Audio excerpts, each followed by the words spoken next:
Hi, everybody. Okay, so when I sat down to make this flipbook, I actually had no clue what I was going to do. And I was freaking out a little bit because I didn't have an idea. But I started drawing anyway, and what I ended up with was something I didn't expect. And that brings me to what I want to talk about today, creativity. I think a big part of creativity is simply stepping forward and just starting to do something, anything. So for whatever subconscious reason, I started drawing a balloon rising up, and I thought, what if the balloon wants to be in the sky, but it feels tied down and stuck because of its string?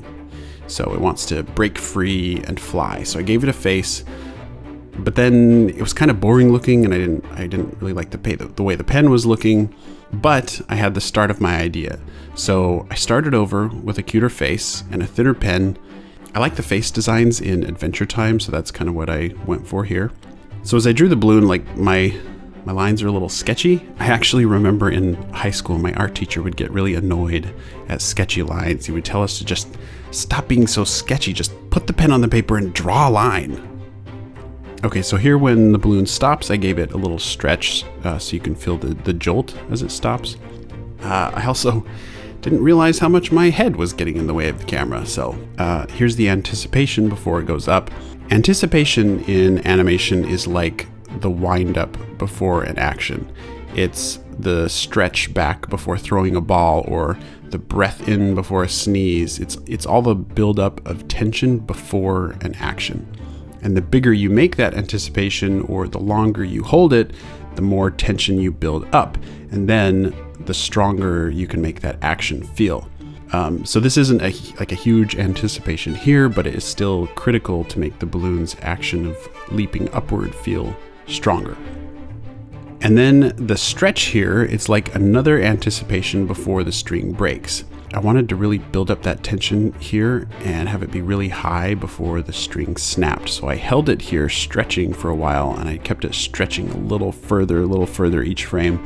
So that tension keeps going up, and you can feel it, and then snap, you get that big action and the tension breaks. I also wanted to mention, whenever I'm doing a big action or something, I'm just not exactly sure how it's going to work, I will draw it in pencil first to test it, and then when I'm happy with it, I'll go back and ink over it. So I mentioned creativity.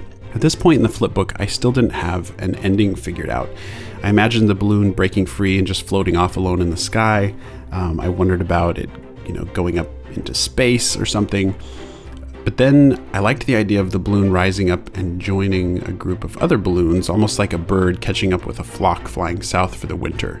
Kind of that feeling of arriving at the place and people where you know you belong. So I went with that. So with this group of balloons floating, it was kind of simple. I just was able to offset the pages a little bit each time, kind of diagonally, and then I could trace it and give it some diagonal movement that way.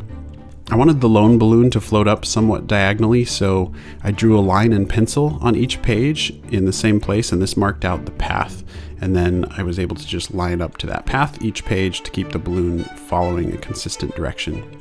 For this final shot, I wanted the balloons to feel more floaty, kind of just more organic and separate from each other, so that meant doing different speeds for each one.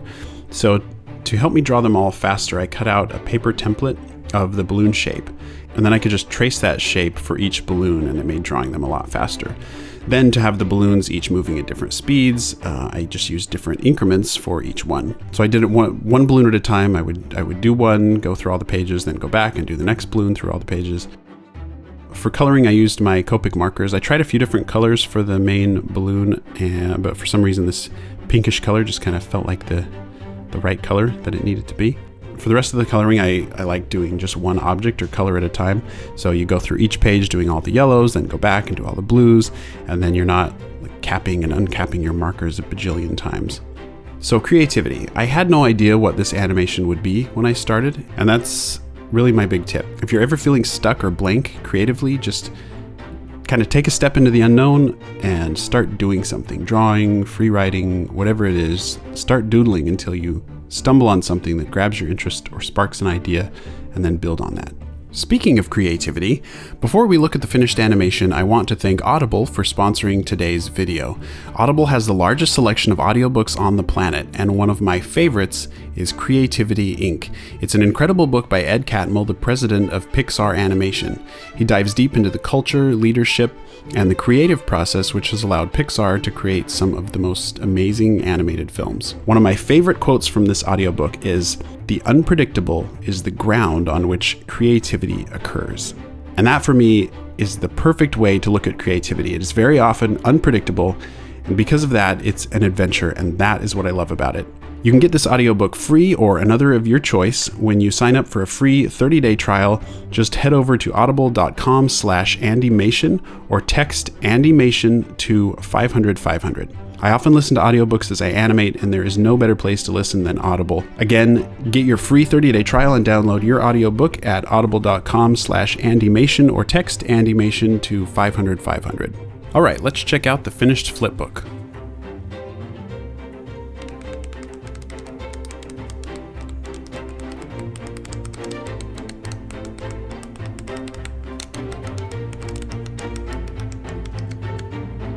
Thank you guys so much for watching. The channel recently crossed 300,000 subscribers, and it blows my mind.